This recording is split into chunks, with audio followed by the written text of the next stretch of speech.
I have a lot of slides to get through, so I'm going to try and go through them very quickly. So if I speak a little fast, I'm really sorry. I just found out that I only had like 20, 25 minutes. So just a little bit about, did I go backwards? Yeah. So a little bit about myself. I've been in the iGaming business for 13 years, both as an operator and as an advisor for the past 5 years.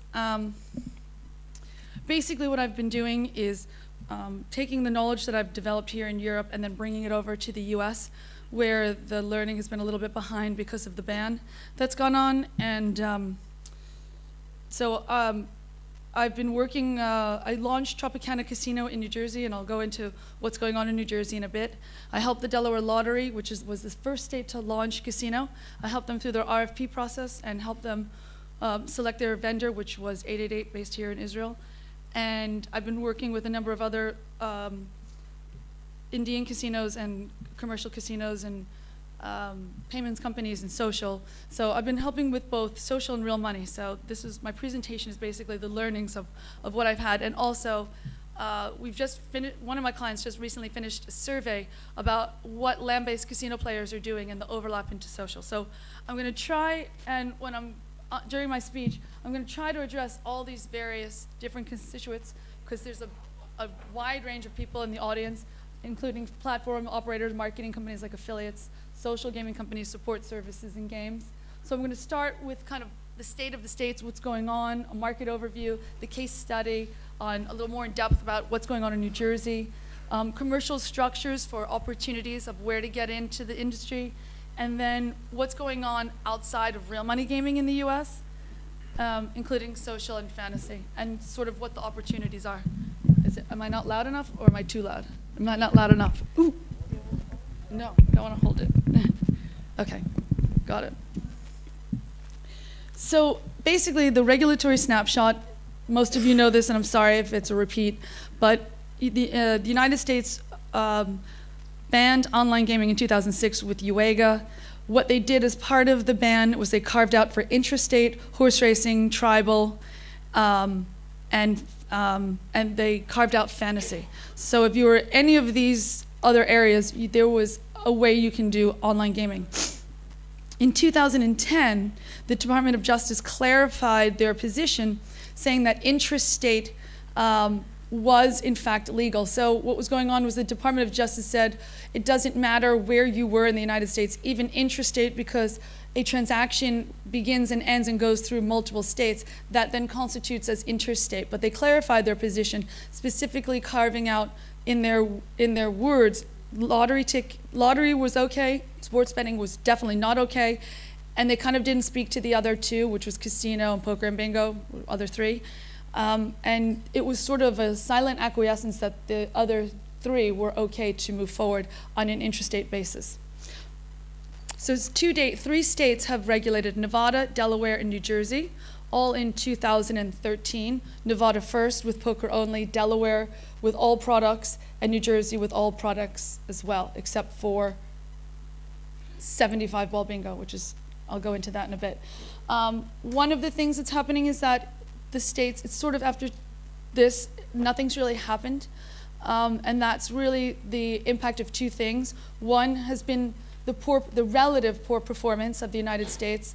I don't know if you call it poor performance or over-ambitious statistics to begin with, coupled by the what I'm calling an effective halt of ROA. So Sheldon Adelson, the owner of the Sands, has been promising to spend every billion pennies that he has to overturn what the Department of Justice has said and try and reinforce the ban again.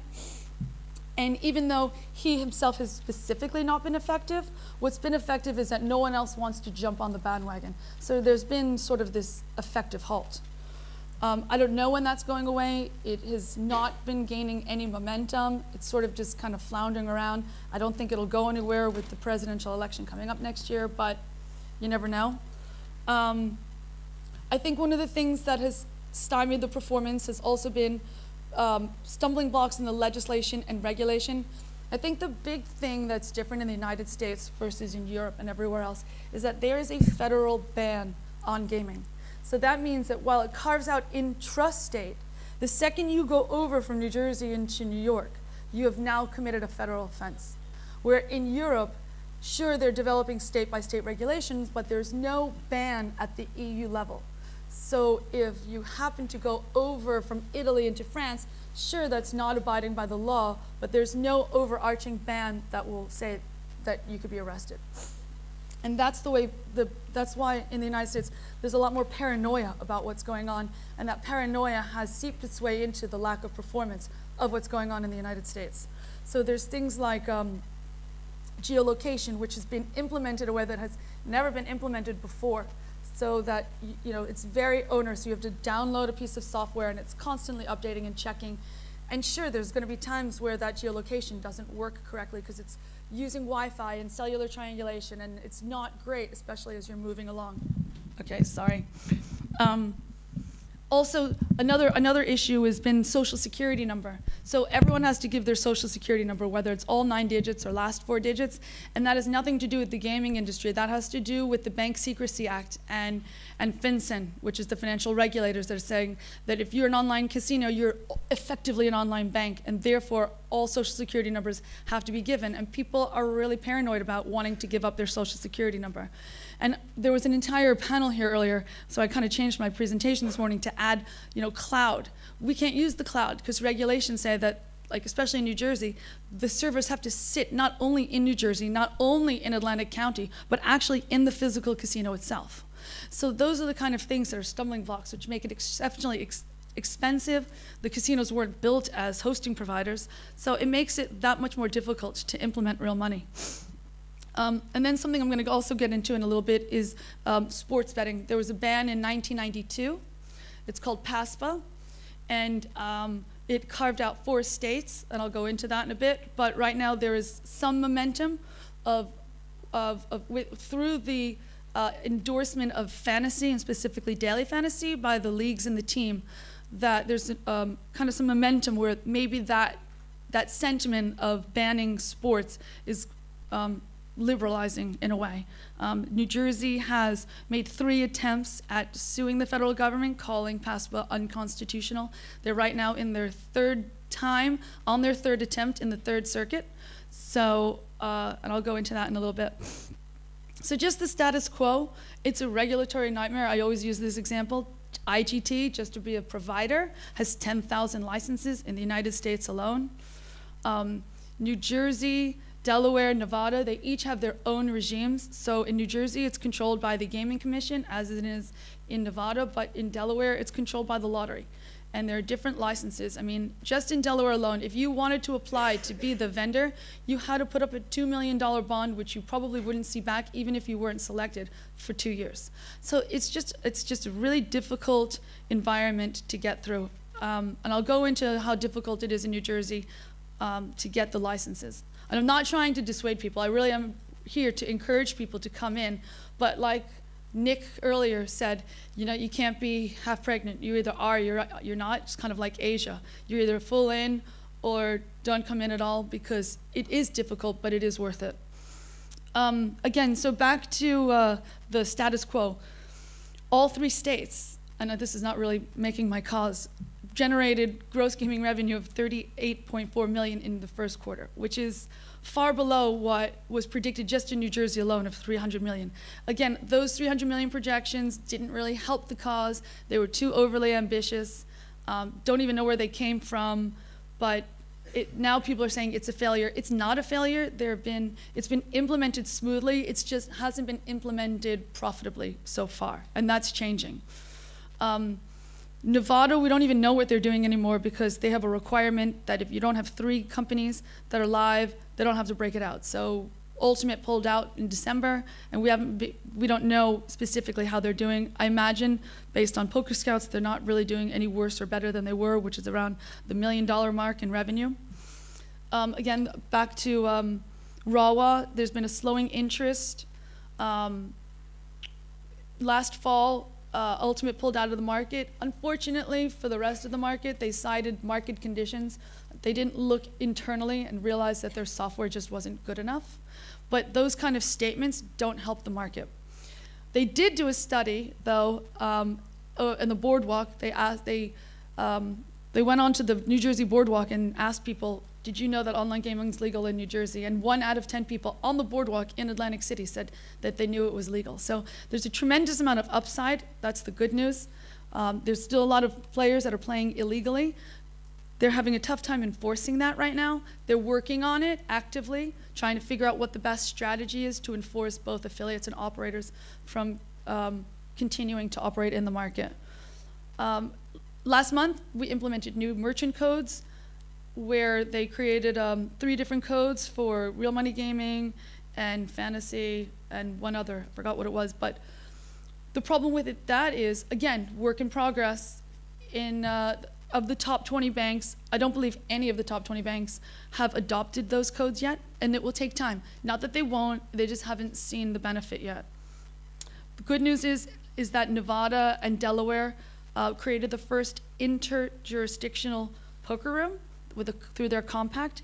It hasn't, because of the size of both states relatively, there hasn't been much of an impact. But the positive news is that there is now a precedence and a foundation to move forward with compacting in the states so that it's not just every single state that's ring-fenced. Little snapshot, 3 states. There's been some states that have expressly prohibited online gaming. Some of those just don't want it. Others are using it as a precursor to clean out the coffers to then move forward. I believe the next state will probably be Pennsylvania, followed by California, and I'm being optimistic on that. Maybe Massachusetts might sneak in with New York. Lottery has moved forward, 5 states using subscription models, and then there's a lot of momentum in that area, especially because the Department of Justice did expressly say that you can do it.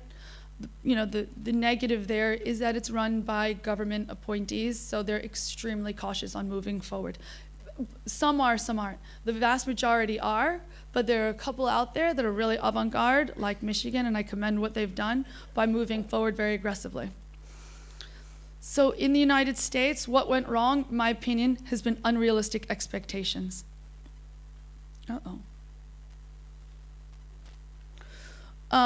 In New Jersey, and this is true of the rest of the United States, the vast majority has been on casino. A lot of the operators spent so much time focused on poker in the beginning of the market, and as you can see, in December and January, it was a fair amount of poker versus casino.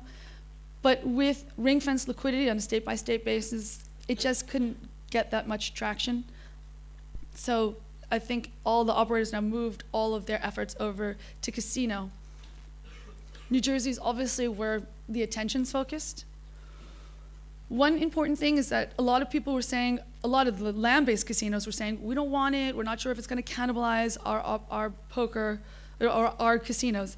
And there's one thing that we can now say is that it does not cannibalize land-based. So you can see here, this is just poker in New Jersey. So you can see that the trend is kind of slightly down, but so is New Jersey overall. So it's not trending down any more than New Jersey's trending down. And in fact, if you look at poker, online poker, which is the light blue, you could see that it's actually all value add. So now a breakdown of each of the states. So anything in red is an estimate because the state's not required to break it out. You could see here that the World Series of Poker did have a pop. They did do a pretty good job at pushing people over from people that were playing the World Series of Poker in the land-based into online. Delaware, and I specifically bring this up for the 888 folks in the room, they've done a great job. Initially, they pushed people towards the poker, as you can see, and that was more of a function of the fact that they launched Delaware a few months before they launched New Jersey, so they sort of just duplicated what they had given World Series of Poker in Nevada, which was a very much poker-focused product. But as you can see, the poker, because it's Delaware and the size of it is not very large, they haven't been able to garner any meaningful liquidity, and the people have now migrated over towards table games. I think slots is an area for them that has a lot of room for improvement. It's right now just the 888 slots, and I think they'll be launching land-based slots very shortly, which should, if they haven't already, in March, but they should see a big uptick because the land-based slots do really have a lot of meaning online for those players. So now focusing on New Jersey, licensed by the Department of Gaming Enforcement. When it launched, each operator, you need to be a land-based operator to operate. Each land-based operator was given 5 brands. Initially, those brands had to be on one platform. That was relaxed last spring, so now all 5 brands can be on 5 operators of your choice. The tax rate is interesting. Land-based, it's 8.25. Online, it's 17.5. It's interesting because one of my clients has a lot of people come in and check in, and they ask specifically for rooms with good Wi-Fi. But they don't want them to be playing online because they're playing at a tax rate that's twice as high, which I think was a big short-sighted. It was very short-sighted of them to do that because, you want the casinos to promote the gaming, the online gaming, while the players are entering and checking in. Instead, they're pushing more to promoting it as they're checking out and leaving. But it's because you don't want them to be playing at a 17.5 tax rate. That's a huge percentage of your margin. In 2015, generated $37 million in revenue, up from $29 million the prior quarter. Again, not great numbers, but trending. Geolocation payments have proven difficult. I think the biggest setback was when Toronto Dominion pulled out in last August or September. I can't remember. They were 30% of the market. And that was one day they just decided that they didn't have the financial controls. It wasn't anyone else's fault. It was their own internal issues. They didn't have the financial controls. They were out of the market. And that was a big, I think it was a big setback because people realized how vulnerable they were to outside influences that they become just too dependent on. So there's been a big shift away from dependency on companies like that. And the funnel to registration, the funnel from registration to deposit is still quite low at 25. And if you're an affiliate in the room, then you start doing the math and you realize that this sort of messes up makes you really rethink about how much money you're willing to spend on your own site and marketing that site relative to the deposits that you're getting. Again, the hosting of the games and the platforms. So it's not just the platforms, the games too have to be hosted in Atlantic County. Now, I said in the casino because that's how it started in the beginning and they relaxed that, but the systems are all in place right now, so they're not moving the systems out of the casinos right now and into some hosted facility. Another problem is that because you need to have a land-based license, since the market launched, and New Jersey, Atlantic City has been crushed by regional competition, 4 casinos have closed since the launch of online gaming, and I'll go into the repercussions of that in a bit. Marketing partners have to be licensed, affiliates. Affiliates have to be licensed, and I'll go into the licensing regimes and the benefits of both. And another big controversy is poker stars. What is the bad actor clause? Should they be allowed in? Should they not? Christie's running for governor. Christie, who's the governor's now potentially running for president. His biggest funder is Shuttle Adelson. It's a big mess. So, when they come in, how they come in, no one knows. Casino's always been the dominant product there. There's some seasonality, but what's interesting here is that everyone was expecting July and August to be awful. And coupled with the fact that TD pulled out in August, and the fact that the World Series of Poker, people pull their money out and put it into Vegas, there really wasn't much seasonality here, which is interesting because Atlantic City is a summer destination, so they were really able to curtail the negative effects of the seasonality. Per diem, we're now seeing some really good strength as of last month. We'll find out in a few days whether that's continuing or whether that was a 1-month blip. So this is back to my cannibalization slide. No, it's not causing cannibalization, but where is this market going? How much more can poker go? It's already 50% of the market in New Jersey, which is really big when you look at compared to Europe. So can poker grow if poker stars come in? And if so, how much? Is it going to be 80% of the market? One area that's not saturated is casino. You can barely see the casino penetration compared to poker. So that's an area that is poised for a lot of growth, I think. Just going over by operator, the big surprise to me is Caesars performance. They should be doing better. I'm not sure if it's because they are focused more on social, which I would be too, given the profitability rates. But they're the second smallest next to Resorts, and Resorts was only launched 2 months ago. So, you know, I don't know what's going on there. But if you look even for just down percentage by casino, the difference is even greater, because only Caesars and Borgata offer poker. No one else offers poker. So their performance in casino on a relative basis is even worse. Borgata is sort of tracking to where it should be. From a land-based perspective, Caesars is below, and Tropicana and Golden Nugget are above. So kind of who's partnered with whom, because it's a bit of a mess. So I remember I said about the 5 brands. So here you see we've got 888 powering Harrah's and WSOP. So you've got the 888 brand, the Harrah's brand, the World Series of Poker brand. You also have the Caesars brand that's based on the Amaya platform, and then you have Paula Casino. Oh, sorry, you know what? I made a mistake because Paula's on Party B1. So 888 has got 4 brands out of 5. Sorry, I should have put the Paula over there with the Party B1. You've got Party Poker. You've Party B1 powering the Party Poker brand and the Borgata brand. So they've got 2 coupled with the Paula Casino. You've got Tropicana and Virgin being powered by GameSys. You've got Resorts as it's on its own, powered by Nick's Gaming Group. You've got Betfair, powered by Game Account Network, and Golden Nugget, powered by Bally. So that's sort of like the snapshot of who's partnering with whom, other than just slip the Paula Casino thing over to Borgata. So how do you get in? Well, as I said before, only land-based licenses are allowed to operate. Each license has its 5 skins, and they're allowed to operate separate back-end platforms. So the question is, do you want to get in as an operator partner, the way Party and 888 and Betfair has done? They haven't performed as well as the incumbent brands. They've had a very difficult time. And there's 2 ways to white label, to go in with a partner. So you either work in conjunction, the way Party, 888, and Virgin did, in conjunction. So hey, you have your brand, we'll have our brand, and there'll be a little channel conflict, but don't worry, we'll work it out. I think 888 does a really good job of that.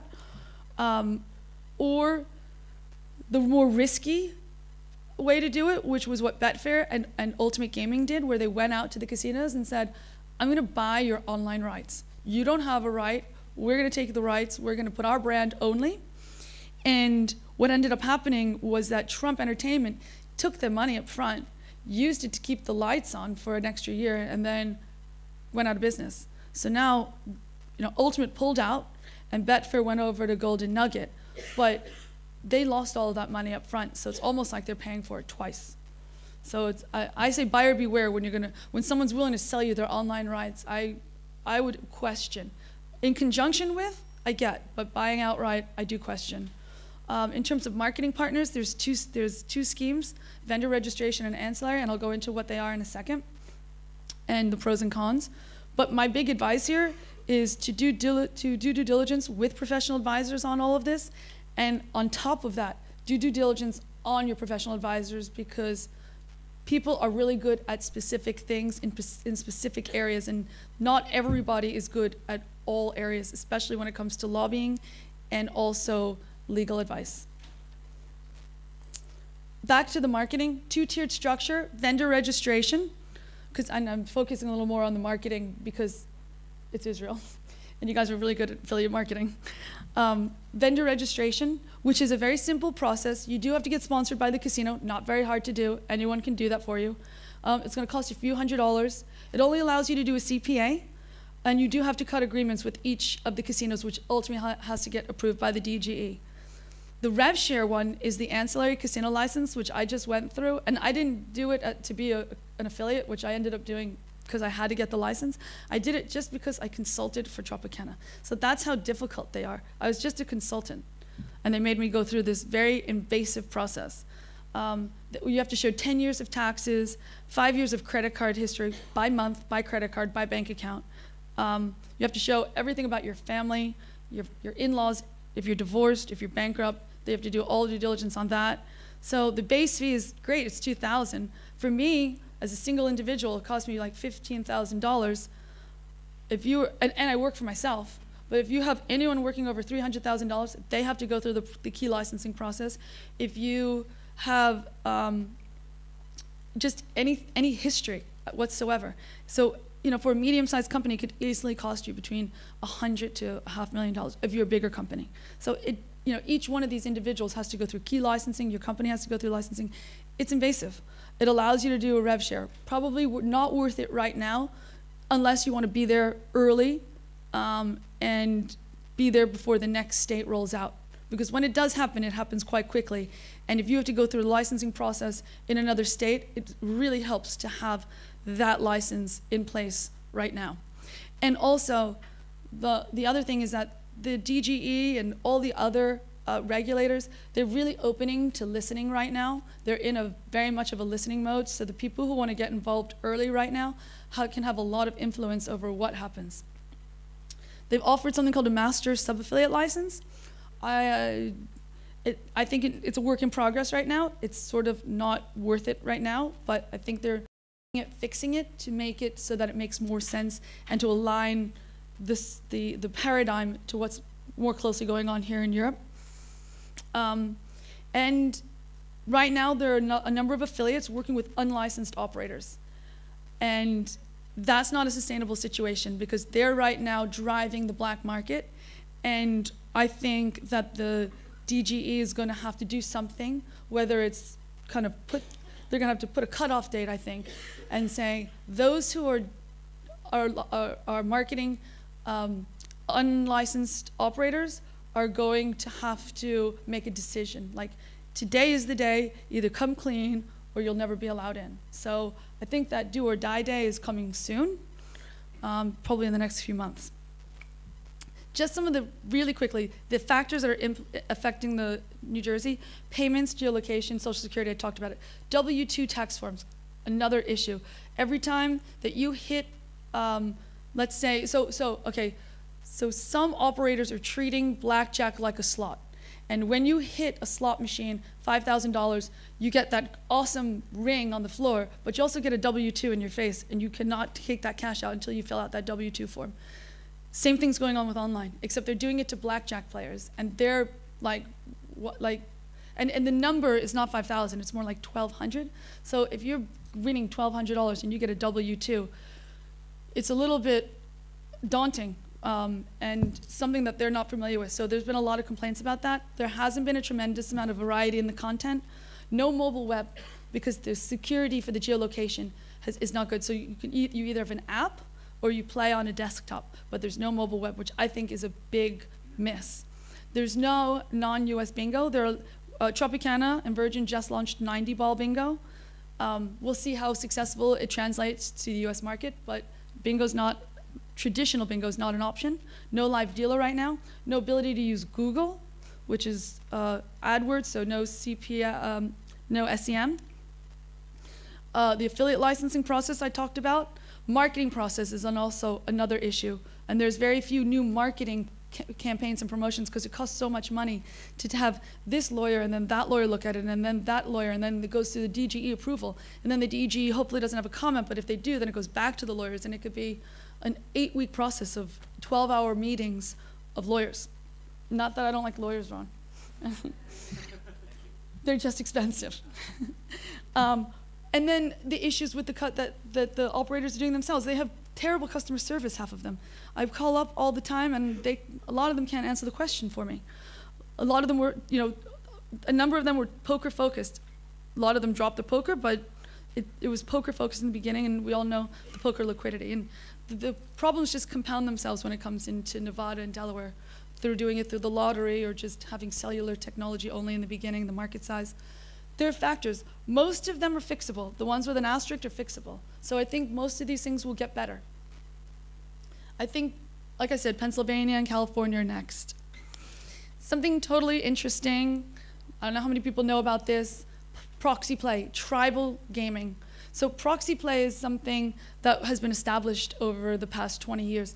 In 1998, there was something called the Indian Gaming Regulatory Act, which was passed. What it did was it established, oh God, I have 5 minutes. Okay, I'll talk faster. It established Class 1, 2, and 3 gaming, basically making Class 2 gaming Indian gaming, so that the Indian jurisdictions are their own jurisdictions. So they work within the United States, they reside within the United States, but they are own legal entities. And so long as they make a compact with the state, they can offer tribal gaming on reservation. In '95, there was a law passed that allowed for proxy play. So they were trying to link up multiple Indian casinos, and they were allowing people to play in another jurisdiction by saying there's a proxy on that other jurisdiction, and the proxy happens to be a server. So a couple of people who were creative got together and said, wait a minute, we can do online gaming on tribal land and just have someone come in through a VPN. They'll have their proxy on land. They'll tell that proxy what to do, but they're just watching the game while the proxy plays it for them. So it was launched in California. There's an injunction against the company right now. It'll be interesting. Right now, the decision has been that by creating a VPN, you're creating a facsimile, which really just makes it a Class 3 game. Don't understand the logic. I think few people understand that decision. So I think there's more to come from this area. But I think it's going to cost a lot of money to go through the courts. Legalize sports betting. I'll just say a little bit about this. There's a ban. I talked a little bit about what New Jersey's doing. Right now, they're going at it for the third time. The argument right now is on the word authorization. If New Jersey doesn't believe in PASPA and they don't sort of enforce it, does that mean they're sort of authorizing it by not enforcing the ban?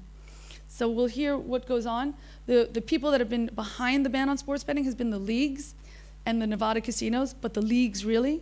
And right now the leagues are supporting fantasy sports and daily fantasy. So some are wondering if that's just a precursor for a relaxation on this very draconian stance against sports betting. Just commercial models as a supplier. You know, do you license? Do you just license your software? Do you operate? And game suppliers licensing the games, there is a much higher revenue share for games in the US than there is in Europe. I'd say it's about double. And other vendors all still need to be licensed. Marketing partners, whether you want to do vendor registration, affiliate license with a rev share or a master. It's messy. It's not really performing well. There's a huge potential. It's the early days, but getting involved now, people are willing to listen, to get the best advice, do due diligence on your advisors. And again, it's all or nothing. Quickly, social, just 10 times, like, this is the big takeaway here, which is social gaming is making 21 times more money than real gaming in the United States. And that disparity is up from 10 times a year ago. And what I think right now is that everyone's always saying, is there a crossover?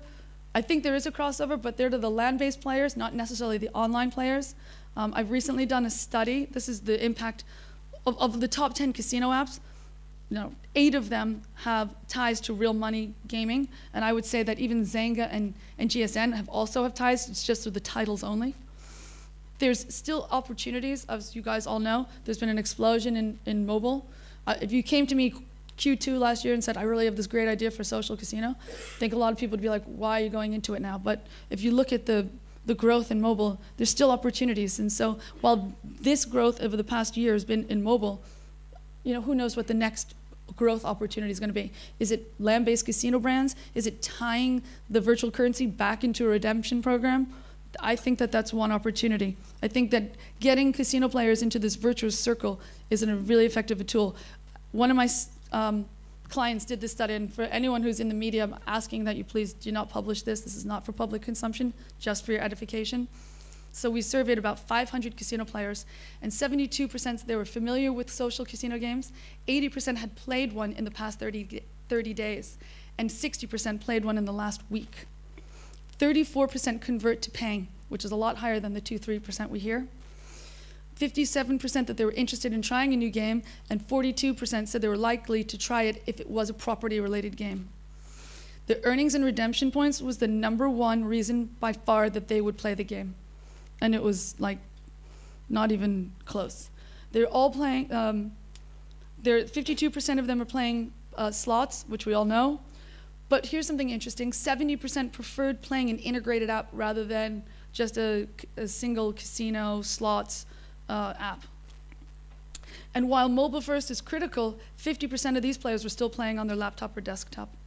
And another interesting thing that wasn't done from this survey, so the title's wrong, but of another client, 60% of their social gaming players are coming from their gaming loyalty program. That means that 40% have never been to their property.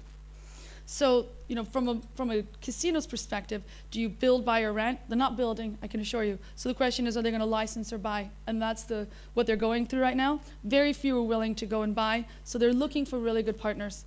And with fantasy sports, just really quickly, it's carved out as part of UEGA.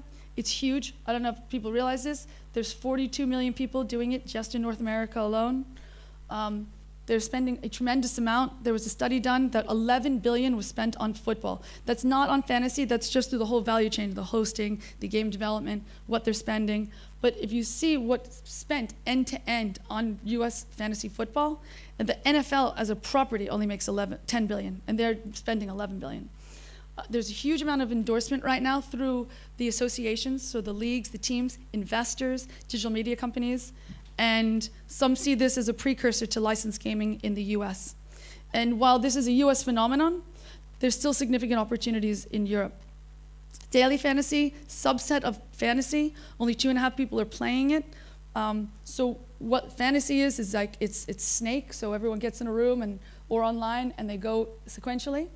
What fantasy has done is what daily has done is it made it asynchronous. So anyone can show up within a period of time, and instead of drafting in a Snake, you get a salary, you get 50,000 of something, like virtual teams to draft a team, and then you can draft your team with that salary cap. And then the winner wins a tremendous amount of money. The question is, right now, from a legal standpoint, is making something from season long into daily, does that jeopardize whether it's a skill game or not?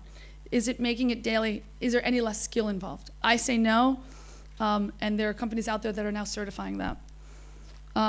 Forecasts. It's a duopoly right now. If you're going to go and be an operator, right now, what's interesting is they're data-driven people. 44% of the people doing fantasy, and this is the season long, and the daily is just more hardcore than this, are using 4 to 5 websites for data. 30% are using 6 or more, and only 10% are using 1 or less. So they're very much data-driven. So the opportunities here, yeah, you can compete against FanDuel and DraftKings in the duopoly. They have 70% and 20% market share, and they've raised hundreds of millions of dollars. You could try to create a new version of the game, which is something I'm trying to do, or you can do an affiliate. Because right now, I think that's the area that is really poised for growth. FanDuel and DraftKings have not been making that much money, so the affiliates have not, but I think that is now going to change quickly. So is it worth it? Real money, social, fantasy. I do think that they each have all of their relative risks and rewards. I think right now, social and fantasy are super interesting. Social on the B2B side, fantasy on the affiliate side, and also on the data side, and then real money if you want to get involved, but that's a long-term play. So thank you, and sorry I went over.